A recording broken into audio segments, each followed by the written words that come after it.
Hallelujah.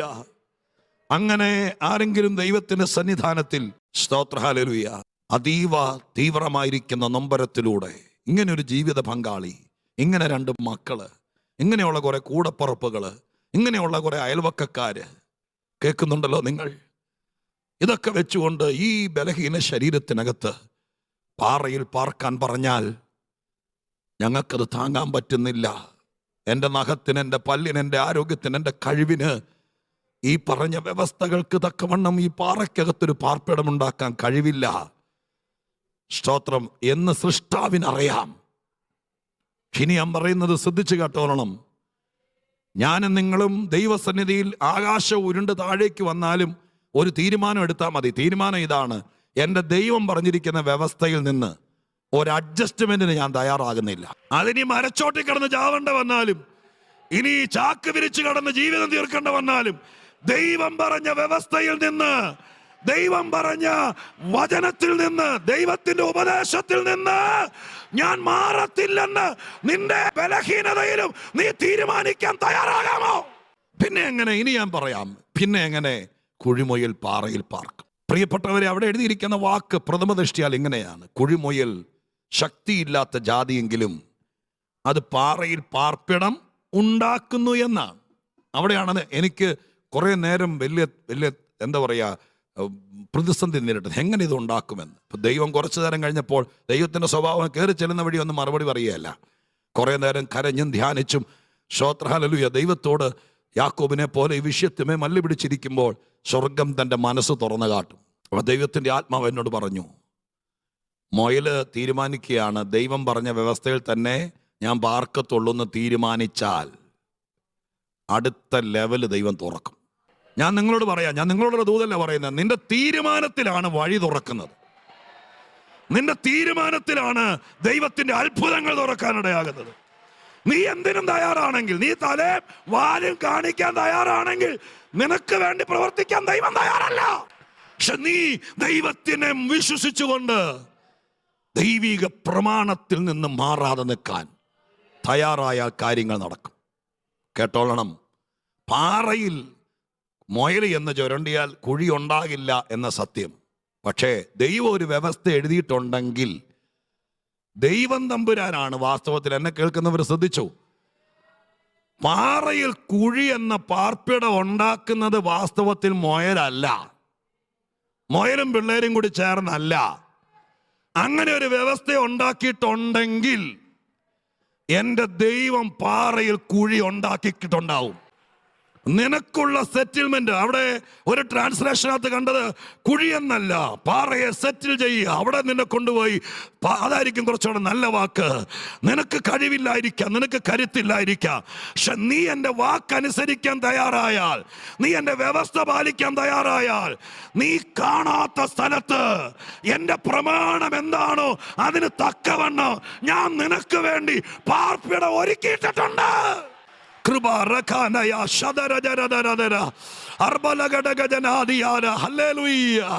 യേശുവിന്റെ നാമത്തിൽ പരിശുദ്ധാത്മാവ് ഈ വാക്യവുമായിട്ടിരിക്കുമ്പോൾ എന്നോട് പറഞ്ഞു, ഞാനും ദൈവമായിട്ടുള്ള ആ സ്വാധീനത്തിലും ദൈവത്തിന് എന്റെ മേലുള്ള അസാധാരണമായിരിക്കുന്ന സ്വാധീനത്തിൽ എന്നോട് പറഞ്ഞു, എടമണ്ട, ഇത്രയും നാൾ വചനം പഠിച്ചിട്ട് നിനക്ക് പിടികിട്ടിയില്ലേ? സ്വത്ര ഈ ജീവി അല്ല കുഴി ഉണ്ടാക്കുന്നത്. ഇങ്ങനെ ഒരു പ്രമാണം ഞാൻ ഉണ്ടാക്കിയപ്പോൾ തന്നെ, ഇവനെ അവിടെ പാർപ്പിക്കാൻ നിശ്ചയിച്ചപ്പോൾ തന്നെ, ഇവൻ കാണാത്തിടത്ത്, ഇവൻ ജനിക്കുന്നതിനേക്കാൾ മുമ്പ്, ഇവൻ വളരുന്നതിനേക്കാൾ മുമ്പ് ഇവന് വേണ്ട പാർപ്പിടം ഞാനല്ലേ ഉണ്ടാക്കുന്നത്.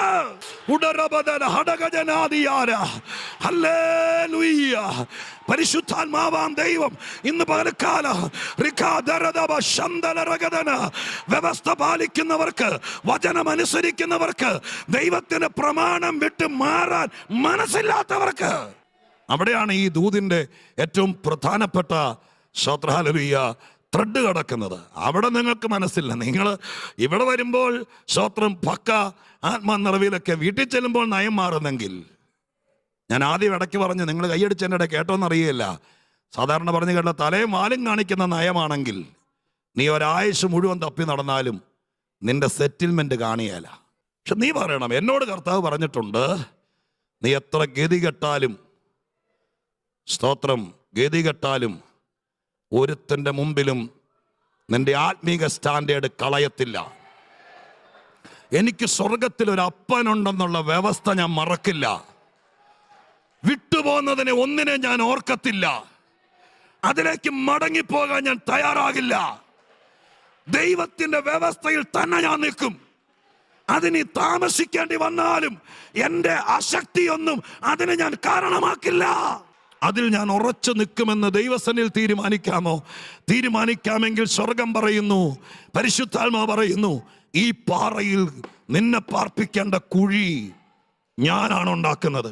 എന്തെങ്കിലും ഈ വാക്കിനെ ഇപ്പൊ നമ്മൾ നീ സയന്റിഫിക് ആയിട്ട് തപ്പി എല്ലാം മൊയിലും കുഴിയിലാണ് പാർക്കുന്നത് തപ്പിപ്പോയി. എനിക്ക് ഞാൻ വേദപുസ്തകത്തിലെ വാക്യം അതുപോലെ തന്നെ പറയുന്നു.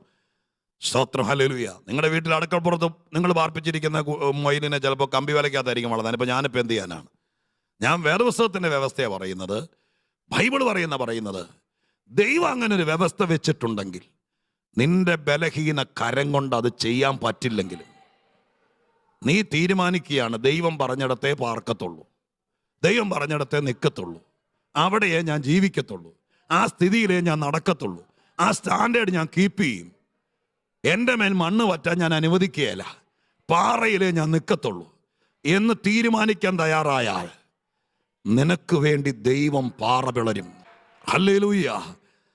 അത് കർത്താവ് ചെയ്യും. ഈ ദൂതിൽ പ്രസക്തമായ ഭാഗം പറയാം. കർത്താവിനെ അനുസരിച്ചിറങ്ങിത്തിരിക്കുമ്പോൾ നമ്മുടെ കഴിവുകളൊന്നും ഇതിനകത്ത് പ്രാധാന്യമല്ല. ഇവിടെ വാഗ്ദത്തങ്ങൾക്കാണ് പ്രാധാന്യം. ദൈവം പറഞ്ഞ വാക്കിനാണ് പ്രാധാന്യം. ഇശായിയുടെ വീട്ടിൽ ഒരു രാജാവിനെ കണ്ടിരിക്കുന്നു എന്ന് സ്വർഗം പറഞ്ഞപ്പോൾ, നിങ്ങൾ കേട്ടെ, സ്വർഗം പറഞ്ഞപ്പോൾ നീ ഇശായിയെ ദാവീദിനൊക്കെ വിട്. അഭിഷിക്തനായ ശൗമേൽ ഒരു വാക്ക് പറഞ്ഞു. എന്നറിയാമോ? ശൗൽ അറിഞ്ഞ എന്നെ കൊല്ലും. കാരണം സ്തോത്രം, അവൻ വലിയ രാജാവായിട്ട് മുട്ടാളനായിട്ടിരിക്കുന്ന സമയത്ത് ഇനി ഞാൻ വേറെ കയറി ഒരുത്തരെ രാജാവായിട്ട് അഭിഷേകം ചെയ്തെന്നങ്ങ് അറിഞ്ഞാൽ, അയ്യോ സ്തോത്രം, പിന്നെ ഞാനാണ് അവൻ അഭിഷേകം ചെയ്ത്, ഞാനാണ് അവൻ്റെ പാസ്റ്റർ, ഇതൊക്കെ ശരിയാണ്, പക്ഷേ അവൻ എന്നെ വെച്ചേക്കത്തില്ല എന്ന് പറഞ്ഞപ്പോൾ തമ്പുരാൻ എന്ന് പറയൂ, അങ്ങനെ ഒരു പ്രശ്നം ഞാൻ വിചാരിച്ചില്ലായിരുന്നു. സ്തോത്രം. ഇനി അയക്കാൽ ഒരു കാര്യം ചെയ്യാം, എന്നാൽ പിന്നെ തൈലക്കൊമ്പ് താത്തി വെച്ചേരെ, ശൗല് ചാവട്ടെ, എന്നിട്ട് നമുക്ക് നോക്കാന്ന് പറഞ്ഞോ? ഇല്ല. ഈ മാർഗത്തിനകത്ത് എതിരാളി വിഷയമല്ല.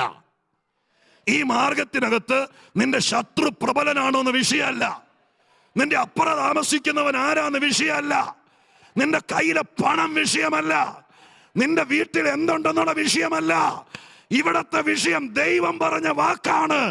ഞാൻ ഒരുവനെ കണ്ടിരിക്കുന്നു എന്ന് പറഞ്ഞാൽ ഇനി അതിനെതിരെ ആരെഴുന്നേറ്റാലും, ആര് കോപിച്ചാലും, ആരെതിർത്താലും അതൊന്നും ഇവിടെ വിഷയമല്ല.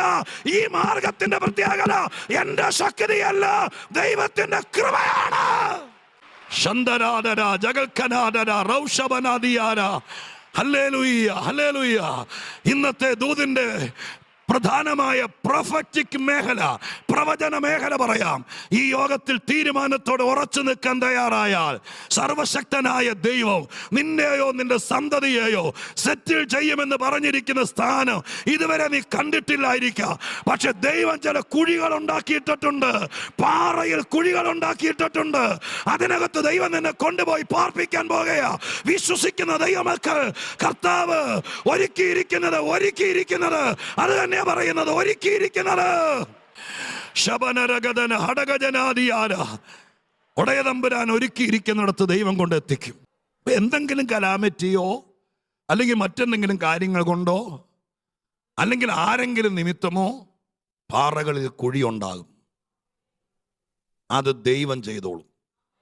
ആ ഭാഗം നമ്മുടെ നഖത്തിലേക്കും പല്ലിലേക്കും നോക്കിയിട്ട് നമ്മൾ പറയണ്ട, എൻ്റെ പൊന്ന് സ്തോത്രം, എൻ്റെ ഗതികേട് എൻ്റെ ജന്മം കൊണ്ട് വന്നു പോയിന്ന് പറയണ്ട. അത് ദൈവം ചെയ്തോളും. നീ വ്യവസ്ഥയിൽ നിന്നാ മതി. സ്തോത്രം, ഹല്ലേലൂയ. പിന്നെ നിന്റെ പണി എന്താണ്?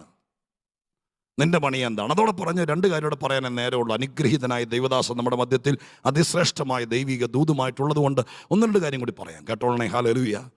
നമ്മുടെ റോള് ഈ പാറയിൽ പാർക്കാൻ വേണ്ടി ദൈവമായ കർത്താവ് കുഴിമൊയിലുകൾക്ക് വേണ്ടി ഒരുക്കിയിട്ടിരിക്കുന്ന പാറ പിളർന്നിരിക്കുന്ന കുഴികൾ, അത് ഇതിൻ്റെ യഥാർത്ഥ അവകാശി എത്തുന്ന സമയം വരെയും ഇങ്ങനെ കുഴിയായിട്ട് കിടക്കുകയായിരിക്കുകയല്ല. അതെല്ലാം ഈ പ്രപഞ്ചത്തിലെ മഴയും വെയിലും കാറ്റും പൊടിയെല്ലാം അടിച്ച് ഈ കുഴികളെല്ലാം മണ്ണ് കൊണ്ട് നികന്ന് കിടക്കുകയായിരിക്കും. ഇതിൻ്റെ മീതെയെല്ലാം പോച്ചയും പുല്ലും കയറി മൂടിക്കിടക്കുകയായിരിക്കും. അങ്ങനെ ഒരു പ്രോമിസ് ദൈവം ചെയ്തിട്ടുണ്ടെന്ന് ഓർത്തുകൊണ്ട് വീട്ടിൽ സ്തോത്രം എല്ലാവരെയും പേടിച്ച് അവിടെ തന്നെ ഇരുന്നാൽ ആയുഷ്കാലം മുഴുവൻ പുകയത്ത് വെച്ച തുരുത്തി പോലെ അവിടെ ഇരിക്കാം. പക്ഷെ നിനക്കൊരു പങ്കാളിത്തമുണ്ട്. എന്താണെന്നറിയാമോ? നിന്റെ ബലഹീനതയൊക്കെ ഞാൻ സമ്മതിച്ചു, നിന്റെ ശക്തി കുറവ് സമ്മതിച്ചു, നീ ഒറ്റപ്പെട്ടവനാണ് സമ്മതിച്ചു, നിന്നെ സഹായിക്കാൻ ആരുമില്ലെന്ന് സമ്മതിച്ചു, നിന്റെ വിദ്യാഭ്യാസ കാലത്ത് നിനക്ക് ബുദ്ധിയില്ലായിരുന്നു, അതൊക്കെ ഞാൻ സമ്മതിച്ചു. പക്ഷേ നിനക്ക് വേണ്ടി ദൈവം തമ്പുരാൻ തുറന്നിട്ടിരിക്കുന്ന നിന്റെ പാർപ്പിടം അതിന്ന് മണ്ണ് മൂടിയോ പോച്ചയും പുല്ലും മൂടിയോ കിടക്കുകയാണെങ്കിൽ നീ അത് തപ്പിയിറങ്ങണം. നീ അവിടെ ചെന്നിട്ട് നിന്റെ കൊച്ചു കരം കൊണ്ട മണ്ണ് മാന്തുന്ന മുയലിനെ ഞാൻ കണ്ടിട്ടുണ്ട്. നിങ്ങൾ കണ്ടിട്ടുണ്ടോന്ന് അറിയല്ല. പെരയുടെ പുറകിലിരുന്നുകൊണ്ട് മണ്ണ് മാന്തുന്ന മുയലിനെ ഞാൻ കണ്ടിട്ടുണ്ട്. പാറ പൊട്ടിക്കുന്ന മുയലിനെ ഇന്ന് വരെ കണ്ടിട്ടില്ല. സ്തോത്രം. മണ്ണ് മാന്തി കുഴിയുണ്ടാക്കുന്ന മുയലിനെ കണ്ടിട്ടുണ്ട്. അത് നിന്റെ കൊച്ചു കൈകൊണ്ട് പറ്റും. പക്ഷെ നിനക്ക് വേണ്ടി ഒരുക്കിയിരിക്കുന്ന പാറയ്ക്കകത്ത് മൂടപ്പെട്ടിരിക്കുന്ന ഈ മണ്ണ് നീ ഇവിടെ വന്നിട്ട് ഈ സ്തോത്രം അവസരത്തിൽ അത് നിന്റെ കൊച്ചു കൈ കൊണ്ട് തെളിച്ചെടുത്താ മതി. അവിടെ നീ സ്തോത്ര ഹല്ലേലൂയ വലിയ എന്താ പറയാ തമര് വെക്കാനും പൊട്ടിക്കാനൊന്നും പോകണ്ട. നിനക്ക് വേണ്ടി ദൈവമായ കർത്താവ് മറച്ചിട്ടിരിക്കുന്നതാ അത്. ഞാനൊരു ദൂത് പറയാം, ആ മണ്ണ് നിന്നെ തടയാൻ വെച്ചതല്ല, വേറെ ആരും കൊണ്ടുപോകാതിരിക്കാൻ തൽക്കാലത്തേക്ക് മൂടിയിട്ടതാ. ആ പോച്ചയും പുല്ലും ആ കാടും എന്താണെന്നറിയാമോ? നിനക്ക് തരാൻ വേണ്ടി സർവശക്തനായ ദൈവം തൽക്കാലത്തേക്ക് മറച്ചിട്ടതാ. ചേർന്ന് ദൈവത്തിന് നന്ദി പറ. കർത്താവ് ചിലത് മറച്ചിട്ടിട്ടുണ്ട്. ദൈവം ചിലത് എസ്റ്റാബ്ലിഷ് ചെയ്യാൻ വേണ്ടി നിനക്ക് കഴിയാത്ത കാര്യങ്ങൾ സർവശക്തൻ പണ്ടേ ചെയ്തിട്ടുണ്ട്. നിന്നെ സെറ്റ് ചെയ്യാനുള്ള വഴികൾ ദൈവമായ കർത്താവ് ഒരുക്കിയിട്ടുണ്ട്. നീ നിരാശപ്പെട്ടിരിക്കരുത്, നീ മിണ്ടാതിരിക്കരുത്. നീ ഇതുപോലത്തെ യോഗം നടക്കുമ്പോൾ ഇങ്ങനൊരു പ്രാർത്ഥനയൊക്കെ ദൈവമായ കർത്താവ് ഒരുക്കി തന്നാൽ, ഇങ്ങനൊരു അവസരം തന്നാൽ അവിടെ വന്നിരുന്ന് പതുക്കെ, എന്നെ തെറ്റിദ്ധരിക്കരുത്, ആ വാക്കിൻ്റെ വ്യാഖ്യാനങ്ങളെ നിങ്ങൾ സ്തോത്രം വല്ലാതെ കാണരുത്. നീ പതുക്കെ വന്നിരുന്ന് കർത്താവിൻ്റെ സന്നിധാനത്തിൽ സ്തോത്ര ഹല്ലേലൂയ ആരെയോ കാണാൻ വന്നിരിക്കുന്ന പോലെ വന്നിരിക്കുകയല്ല. ടി വിയിലേക്ക് നോക്കി വീടുകളിരിക്കുന്നവർ ചുമ്മാ സ്തോത്രം ടെലിവിഷൻ ഷോ കണ്ടുകൊണ്ടിരിക്കുന്ന പോലെ ഇരിക്കുകയല്ല. ഇതിനകത്ത് ദൈവം ചെയ്യുമ്പോൾ നീ നിന്റെ കൊച്ചു കരം കൊണ്ട് ആത്മാവിൽ ദൈവദാസന്മാർ സഹായിക്കുമ്പോൾ, വചനം നിനക്ക് വേണ്ടി തരുമ്പോൾ, നിനക്ക് വേണ്ടി ദൈവമായ കർത്താവ് കുഴിച്ചിട്ടിരിക്കുന്ന പാറയിലെ സാധ്യതകളെ, അങ്ങനെ പറയുന്നതായിരിക്കും നല്ലത്. നിനക്ക് ചെയ്യാൻ കഴിയാത്തത് ദൈവം ചെയ്തു, ബാക്കി നീ പതുക്കെ പതുക്കെ പതുക്കെ യേശുവിന്റെ നാമത്തിൽ വിശ്വസിക്കുന്ന ദൈവമക്കൾ എനിക്ക് അത് ചെയ്യാൻ പറ്റുമെന്ന് പ്രാർത്ഥിക്കാമോ? ഉപവസിക്കാമോ? ദൈവസ്ഥ കുഞ്ഞുങ്ങളെ കൊണ്ട് വരാമോ? നിന്റെ മക്കളോട് പറയാമോ? നിന്റെ പ്രിയപ്പെട്ടവനോട് പറയാമോ? നിങ്ങൾ ഒരുമിച്ച് വരാമോ? ഒന്നിച്ച് ദൈവത്തിന്റെ പാദപീഠത്തിലിരുന്ന് ഒന്ന് തെളിച്ചെടുക്കാമോ?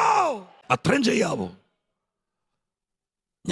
ഞാൻ സാധാരണ ആളുകളോട് ചോദിക്കാറുണ്ട്, എന്നോട് ചോദിക്കുന്ന ആൾക്കാരോടൊക്കെ ചോദിക്കാറുണ്ട്, അസൂയയില്ലാതെ നല്ല രീതിയിൽ ചോദിക്കുന്നവരോട് ചോദിക്കാറുണ്ട്. അവരെന്നോട് ചോദിക്കുമ്പോൾ പറയാറുണ്ട്, ഇതെല്ലാം ദൈവം കരുതിയിട്ടതാ. ഞാൻ പ്രവർത്തിക്കുന്ന സ്ഥലത്ത് ഷാജി പാസ്റ്റർ എങ്ങനെ എത്തി? എങ്ങനെ? ഞാൻ ഇപ്പം ഇന്നത്തെ പ്രസംഗത്തോട് അറ്റാച്ച് ചെയ്ത് പറയാം. ഇത്ര വലിയ പാറയിലെ ഇത്ര വലിയ കുഴിക്കകത്ത് എങ്ങനെ ശ്രോത്ര ഇറങ്ങാൻ പറ്റി? ഇത്ര വലിയ കരുതൽ എങ്ങനെ കിട്ടി? ഈ ശുശ്രൂഷ ഒത്തിരി പേര്, ഞാൻ അതിലേക്ക് പോയി കഴിഞ്ഞാൽ ഒരു പക്ഷെ എന്നെക്കുറിച്ചായി പോകും പ്രസംഗം, അതുകൊണ്ട് ഞാൻ ഭയപ്പെട്ട് മാറുകയാണ്. അങ്ങനെ ചോദിക്കുന്നവരോടൊക്കെ ഞാൻ പറയുന്ന ഇത്രയേ ഉള്ളൂ, ഇതിൻ്റെ ബേസ്മെൻ്റ് എല്ലാം, ഇതിൻ്റെ സംഭവങ്ങളെല്ലാം എന്നെ വിളിച്ചപ്പോൾ എൻ്റെ ദൈവം കുഴിച്ചിട്ടതാണ്.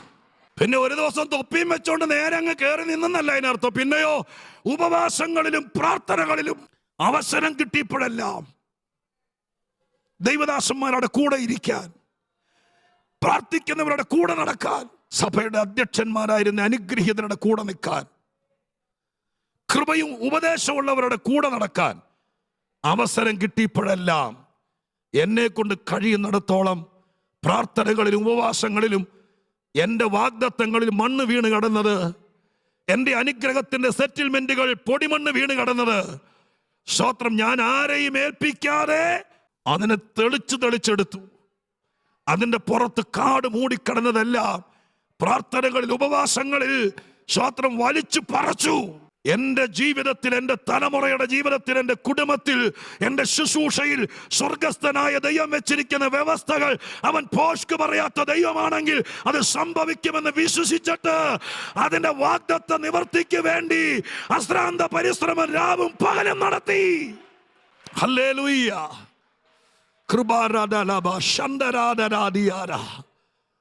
അതുകൊണ്ട് കർത്താവിൽ ഞാൻ ആത്മാവിൽ പറയാം, നമ്മുടെ പരിപാടി തെളിച്ചെടുക്കുക എന്നുള്ളതുള്ളൂ.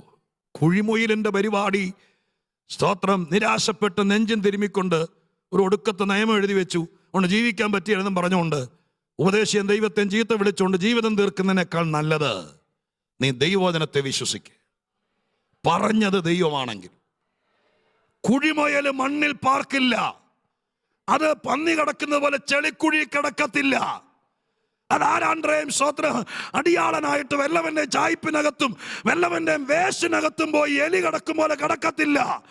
അതിനെ പവിത്രമായി പാറയിൽ പാർപ്പിക്കാമെന്ന് സർവശക്തൻ പറഞ്ഞിട്ടുണ്ടെങ്കിൽ അതിന് താഴെ പോകില്ല. ഓ യേശുവിന്റെ നാമത്തിൽ ദൈവത്തിന്റെ പരിശുദ്ധാത്മാവ്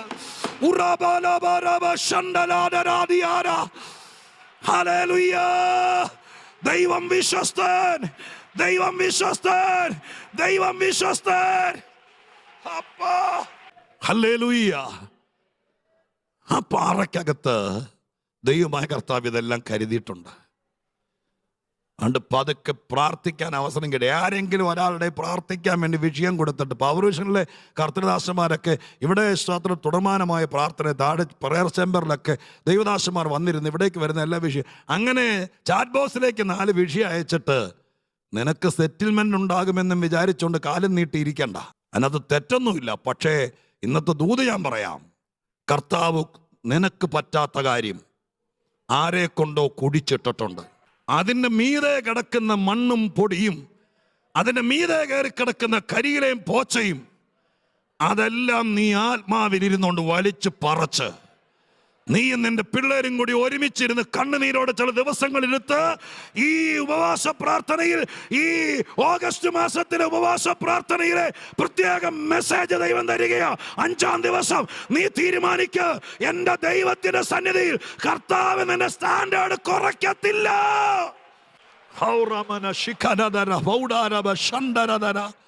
ഹല്ലേലൂയ. ഞാനൊരു വാക്യം കൂടി വായിച്ച് കൺക്ലൂഡ് ചെയ്യാം. സ്തോത്ര. ഹല്ലേലൂയ. 1 കൊരിന്ത്യർ 4:17 കൂടെ ഒന്ന് ചേർത്ത് വായിച്ച് കർത്താവിനെ കുറിച്ച് ഒരു വാക്യം കൂടെ പറ്റുമെങ്കിൽ പറഞ്ഞിട്ട് ഞാൻ നിങ്ങൾക്ക് വേണ്ടി ഒരു വാക്ക് പ്രാർത്ഥിച്ചുകൊണ്ട് അടുത്ത വാചകത്തിലേക്ക് കടന്നോളാം. സ്തോത്ര. ഹല്ലേലൂയ. സ്തോത്ര. ഹല്ലേലൂയ. സ്തോത്രം. കർത്താവിൻ്റെ വചനത്തിനകത്ത് എഴുതപ്പെട്ടിരിക്കുന്ന വാക്യം. സ്തോത്ര. ഹല്ലേലൂയ. ഒരു വാക്യമുണ്ട് കർത്താവിലുള്ള, ഞാൻ ആ വാക്യം എൻ്റെ ഓർമ്മയിൽ നിന്ന് പറയുന്നതാണ്. ഒരു വാക്യം എൻ്റെ ഓർമ്മയിലേക്ക് വരുന്ന വാക്യം ഇതാണ്. വേദപുസ്തകത്തിൽ പൗലോസ് അപ്പോസ്തലൻ പറഞ്ഞൊരു വാക്യമുണ്ട്, ക്രിസ്തുവിലുള്ള എൻ്റെ വഴികൾ എന്നൊരു വാക്യം. സ്തോത്രം. ഞാൻ നോക്കട്ടെ ആ വാക്യത്തെ. സ്തോത്ര. ഹല്ലേലൂയ. തിരുവെഴുത്തിനകത്ത് കാണാൻ കഴിയുന്നത്. സ്തോത്ര. ഹല്ലേലൂയ. ഒരു വാക്യം ഞാൻ അങ്ങോട്ട് പുറകെയാണ് പറയാം. വാക്യം ഇങ്ങനെയാണ്, ക്രിസ്തുവിലുള്ള എൻ്റെ വഴികൾ. സ്തോത്ര. പൗലോസ് എന്ന ദാർശനികനായിരിക്കുന്ന മനുഷ്യൻ, ആ മനുഷ്യൻ തൻ്റെ മനസ്സിനകത്ത് കരുതിക്കൂട്ടി വെച്ചിരിക്കുന്ന ഏറ്റവും പ്രധാനപ്പെട്ട കാര്യമാണ്, എൻ്റെ വഴികളെല്ലാം ഒരു സംഘടനയുടെ കയ്യിലല്ല ഇരിക്കുന്നത്. എൻ്റെ വഴികളെല്ലാം സ്തോത്രം ഏതെങ്കിലും ഒരു ആത്മീക നേതാവിൻ്റെയോ പ്രവാചകന്റെ കയ്യിലല്ല ഇരിക്കുന്നത്. എൻ്റെ വഴികളെല്ലാം ഇരിക്കുന്നത് എൻ്റെ വീണ്ടെടുപ്പുകാരനിലാണ്. അവനാണ് യുഗങ്ങളുടെ പാറ. ആ പാറയിലാണ് എൻ്റെ എല്ലാ സെറ്റിൽമെൻറ്റും ഇരിക്കുന്നത്. ആ പാറയിൽ ഞാൻ ഇരിക്കുന്നിടത്തോളം കാലം അതിനകത്ത് ദൈവമായ കർത്താവ് എന്നെ സുരക്ഷിതമായി പാർപ്പിക്കും.